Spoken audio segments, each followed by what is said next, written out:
After 14 years of covering their rent, vacations, and medical bills, I got a text. Please don't come this Thanksgiving. We're keeping it just family, and that doesn't include you. I didn't argue. I just wrote back. Message received. Expect a note. Then I totaled the $610,000 I'd sent them. I ended every transfer, sold their spare car, and listed the beach condo in my name. After 14 years of being the silent net they never saw, I got a text. Stay away this Thanksgiving. We're keeping it just family. And that doesn't include you. No call. No explanation. Just that. I stared at the screen for a minute, rereading the message. The timestamp said 7:12 a.m., like they wanted to catch me before I made any plans. As if I ever made any. As if they hadn't made it perfectly clear that I was the plan, the contingency, the safety net, the unacknowledged donor of everything they never wanted to earn. I didn't argue. I didn't even type, why? I just replied, message received. Expect a letter. I wasn't seeking revenge, just boundaries that should have existed years ago. Then I set the phone down, got out of bed, and opened my laptop. First thing I pulled up, the shared spreadsheet I created a decade ago to track my transfers to them, medical bills, rent support, last-minute vacation money, car insurance lapses. Line by line, I logged every cent, partly out of habit, mostly out of self-defense. Not once had they asked if I needed help. Not once had anyone said thank you beyond a throwaway, you're a lifesaver at a birthday dinner I paid for. $610,382. That was the total. I had never seen it as a debt, but exclusion forces you to reevaluate what you gave away without question. I closed the laptop, leaned back in my chair, and let the silence sit. Then I stood up, walked over to the side drawer, and pulled out the spare set of car keys. The beach condo deed was there too, still folded in the envelope my lawyer had sent. Technically, it was under my name. Always had been. My parents just liked to pretend otherwise. The car? Gone. Sold by noon. The condo? Listed by evening. By the time they realized what was happening, I'd already cut the cords. It wasn't punishment, just the final step toward peace of mind. No more rent payments for mom. No more helping with Ethan's private school. No more bonus Venmos just to tide us over, because Claire had another emergency dental bill she didn't tell her husband about. And the thing is, I didn't feel mad. I felt something else. Clear. It wasn't anger, it was the quiet relief of no longer needing to prove my worth. Because this wasn't about the money. Not really. This was about the text. That one sentence that said everything they actually believed but never dared say aloud. I wasn't family. Not really. Not when it was time to celebrate. Not when it was about joy. Only when the lights flickered or the rent was due or someone needed a cosigner did I matter. But this Thanksgiving? No. I was an inconvenience. An outsider. A wallet with shoes. So I gave them what they wanted. Distance. And what they didn't expect. A bill. Let me rewind. 14 years. That's how long I played this role. It started the year my dad temporarily lost his job. I was 23. Just landed a steady role in tech. Fresh benefits, first real paycheck. Hope blooming like something fragile and stupid in my chest. Mom called crying. Rent was overdue. Could I help? Just for a month? I wired her $1,800 that night. She didn't even text thank you. That became the rhythm. Ethan needed braces? I covered them. Claire's car broke down on the way to Coachella? I paid the mechanic over the phone. When Dad had surgery and the insurance got complicated, I was the complication solver. No one else offered. No one even pretended to try. At first, I told myself it was fine. I had more than they did. I could afford to help. But it never stopped. Even after Dad got rehired. Even after Claire got her PR promotion. Even when Ethan started his own crypto venture that failed spectacularly and publicly, they just pivoted the pressure. I became their fallback. Their silent financier. Their plan B. They called me mature. Responsible. You always keep us together. Translation. You always pay. And I let them. I let them because I wanted to be included. But inclusion came with conditions. I had to laugh off insults, like when Ethan said at a family dinner, you must love being single, no responsibilities but your bank account. Or when Mom joked, good thing you don't have kids, you'd be broke if you did. At Claire's wedding, they sat me at a side table with the photographer and her assistant. I paid for the open bar. My name wasn't in the program. And still, I showed up. I kept showing up. Until last Thanksgiving. That was the first time it cracked. They planned a trip to Maui, Mom, Dad, Claire, Ethan, even Claire's new boyfriend and her dog. I only found out through an Instagram story tagged Ohana Time on a beach I paid for 3 years ago during a refinancing scheme to help Dad keep the family property. I scrolled through picture after picture, my family in lays, cocktails, matching sandals. I didn't say anything. I Venmo'd Claire $400 2 days later when she said her credit card got flagged. No apology. Just, hey, can you spot me? But this year? That text broke something clean. We're keeping it just family. And that doesn't include you. And I realized this wasn't about a vacation, or a dinner, or a misunderstanding. It was a message, a declaration. I was never one of them, just adjacent, convenient, a donor they could uninvite. So I wrote that letter. 3 sentences. Effective immediately, all financial support previously provided by me is terminated. All jointly held assets will be reclaimed or liquidated. You may contact legal representation for further details. This wasn't an attack. It was a chance for all of us to finally deal in truth. Then I attached documentation. Page 1. The log. Every transfer. Every loan. Every emergency bailout they begged me to keep quiet. Annotated with dates, bank references, and proof. Page 2. Notarized documents confirming the change of ownership on the beach condo. I'd updated the title 6 months ago. They just never read the fine print. Page 3. Vehicle sale confirmation. The SUV Ethan called is gone. Listed. Purchased. Profited. By me. I CC'd the family lawyer they'd used for years. The same man who once told me at a Christmas party, "You're the reason this family runs." I sent the email at 3:34 p.m. on a Thursday, right before the weekend, right before they'd start prep for the Thanksgiving I was uninvited from. I waited. Nothing happened for 17 hours. Then my phone began buzzing. Claire, is this a joke? Mom, please call me now. What is this? Dad, we need to talk. This isn't like you. Ethan, bro, you transferred the car. I didn't respond. I turned off my phone, went to the gym, ate dinner in peace. The panic didn't hit until Saturday. Apparently, the beach condo had been prepped for Thanksgiving. Caterer booked. Claire's friends flying in. I hadn't even known. It had been my backup plan if I ever wanted to Airbnb it. No? It was locked. Access revoked. New codes. And the text changed tone. Mom, you're hurting everyone. Claire, you need help. Dad, this family has always supported you. Ethan, I'm stuck in Arizona with no car. Fix this. I didn't reply. They tried calling my ex. She called me later, laughing. They actually asked me to mediate, like I'm still the family therapist. And then came the kicker, a long, desperate email from Mom titled, "We didn't mean it." She wrote, "It was just a hard year. We thought maybe you needed space. We didn't know you felt excluded. Then, you've always been so generous, so level-headed. And finally, if you could just reinstate Mom's rent support for December, we can sort everything else out after the holidays." That's when I knew. They still didn't get it. This wasn't a temper tantrum. This was a severance package. And I was just getting started. The real rupture came the night before Thanksgiving. I was at home, alone, slow roasting a small chicken instead of a turkey, because somehow that felt more honest. No parade on TV. No playlist. Just quiet. The kind I used to mistake for peace, before I realized it was just the absence of being used. That's when my phone buzzed again. A ping from Claire. No apology. No acknowledgement. Just a shared folder. No subject. Just the word, logistics. Curious, I opened it. Inside was a polished itinerary for their Thanksgiving celebration, a formal event, apparently. Custom menus. Seating charts. A full vendor list for catering, florals, even valet. There was a note about wardrobe coordination for photos. Earth tones, nothing too loud. Then I saw the spreadsheet. Q1, Q2 family support budget. My breath caught in my throat. The first column listed everyone by initials. C, Claire.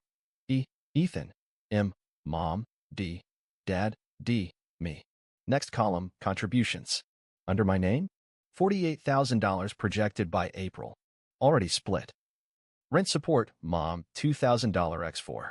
Vehicle maintenance, Dad, $1,200. School deposit, Ethan's son, $5,000. Emergency fund, Claire, $7,800. Beach condo upkeep, $3,000. Q2 buffer, $8,000. Discretionary safety, $20,000. Every cell was filled with calm confidence. Like this money already existed in their hands. Like they were planning how to spend me. And the final tab hit like a punch to the chest. It was titled, Contingency if D becomes resistant. Just 2 bullet points. Remind him how much we've done for him emotionally. If needed, push guilt angle via mom. He'll crack faster. That's when the anger dissolved. Not into grief. Not into rage. Into clarity. They weren't confused. They weren't misjudging. This wasn't about family failing to understand boundaries. This was calculated. I was a budget item with emotional strings attached. They didn't see me, only what I gave. And this year, I'd stopped being manageable. That night, I didn't drink. Didn't rage post. I printed the file. All 28 pages. Then I opened a folder I hadn't touched in years. My own version of records. Tax filings. Bank wires. Venmo screenshots. Mortgage co-signature docs. Claire's failed boutique. Business I'd quietly sunk $24,000 into. Ethan's $9,000 medical bill I paid off, which turned out to be for LASIK and a last-minute Vegas trip. Every favor I funded while they called it support. I compiled everything, line by line, category by category, with one note at the top. What family took unreturned. It totaled $610,382.27. And that was conservative. By midnight, I had drafted the document. It wasn't a threat. It was an itemized invoice, broken down by year, payer, and purpose. I attached 3 signatures, mine, my accountant's, and my attorney's. Then I wrote one message. This is the sum total of what I've contributed. Not $1 was ever repaid. Moving forward, I will not be available for contribution, support, or emotional coercion. Any future engagement will require formal mediation. Sent it. CC'd every family member. BCC'd the family's accountant, the same man who once joked, without D, we'd be filing for bankruptcy. Then I turned off my phone and slept the best I had in years. Not because I had won, but because I'd finally stopped losing to myself. Thanksgiving morning, I woke to silence. Until 9:47 a.m. That's when the implosion began. Mom, you're ruining the holiday. Please call. Dad, what is this? You sent this to our CPA. Claire, this is insane. We're family. Ethan, dude, you sold the SUV? Are you kidding? Then came the panic.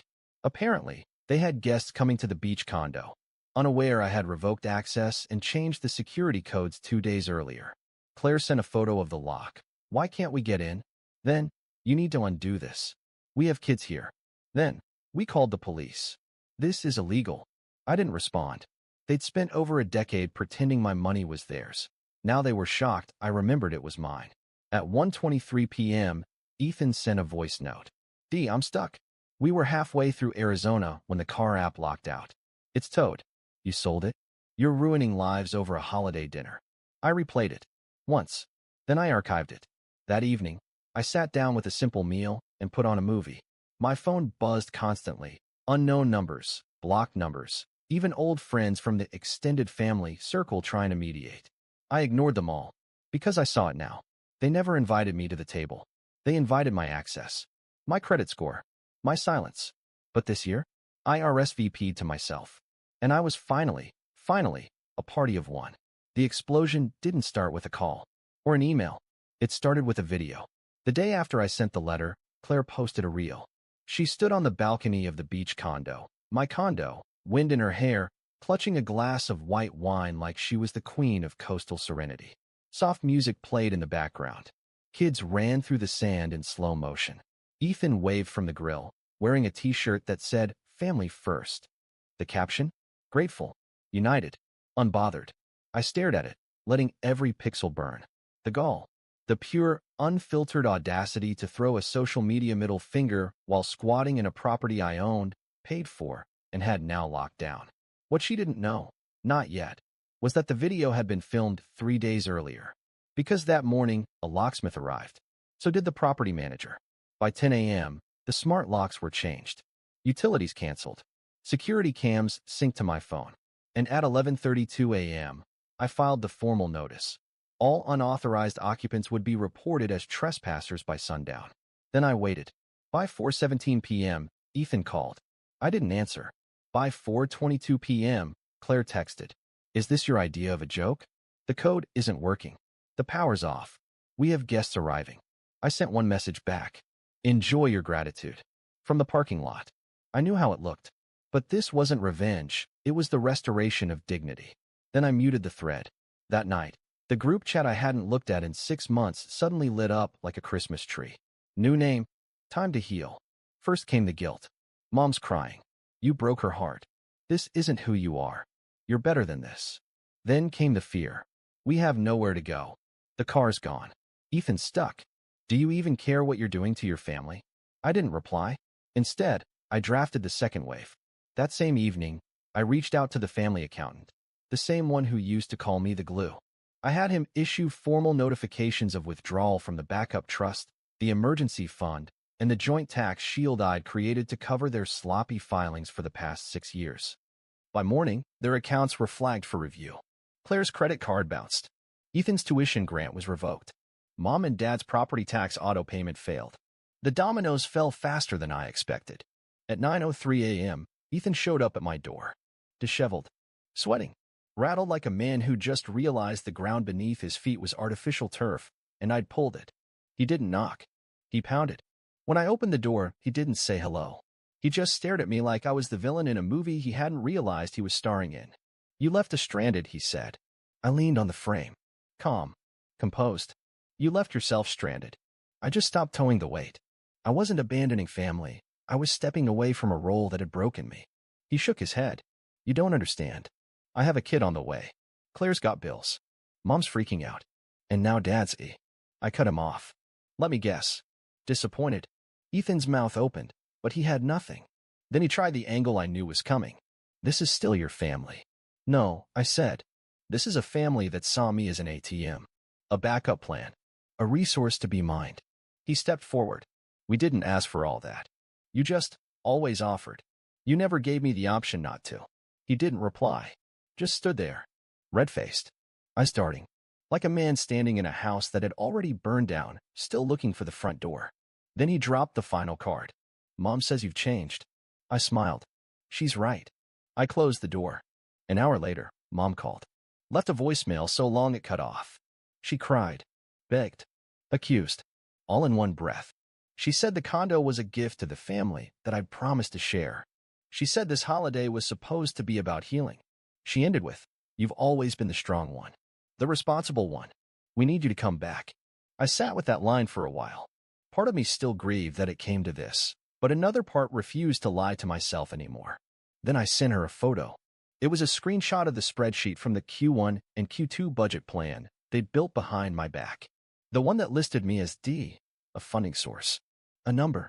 And beneath it, I typed, This is who you needed. Not me. That version's gone. Happy Thanksgiving. By that evening, my phone was a graveyard of missed calls. I turned it off, made myself dinner, put on music, and sat, for the first time in over a decade, inside a life that was finally mine, not inherited, not demanded, not guilt into submission, not rented out in exchange for crumbs of conditional love. The aftermath didn't scare me. It freed me.